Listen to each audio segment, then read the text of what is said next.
இறைவனை நெருங்குங்கள்.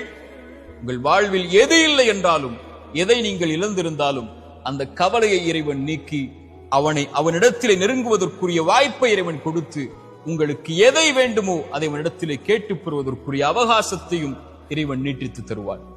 இந்த ஒரு புரிதலை புரிந்தால், இந்த நேரத்தை பயன்படுத்தினால், இந்த நாளை பயன்படுத்தினால், இந்த நொடியை நமக்காக நாம் அமைத்துக் கொண்டால், இந்த உலக வாழ்வில் நாம் வெற்றியை நோக்கி பயணிக்கலாம். கடந்த காலத்தை எண்ணி பயந்து கவலை கொண்டு அழுது புலம்பி நிகழ்காலத்தை அழிப்பதோ, வராத எதிர்காலத்துடைய பயத்தை கொண்டு நிகழ்காலத்தை அழிப்பதோ கிடையாது. இந்த மூச்சுக்கு கவனம் கொடு. அடுத்த நாள் காலையில் வெளிப்பதற்கு இறைவன் அவகாசத்தை உனக்கு கொடுத்தால் இறைவனுக்கு நன்றி சொல்லி, இறைவா இந்த நாளில் என்னை நான் சரிபடுத்துகிறேன். கடந்த காலமே என்னிடத்திலே வந்து விடாது. உன்னை குறித்து நான் கவலைப்பட போவதில்லை. உன்னை நினைத்து நான் அழப்போவதில்லை. நான் இழந்த இழப்புகளை நினைத்து நான் ஏங்க போவதில்லை. நான் பெறுவதற்கு, இறைவனிடத்திலே வாங்கி பெறுவதற்கு, இறைவன் எனக்கு கொடுப்பதற்கு தான் இந்த மூச்சை கொடுத்திருக்கிறான்.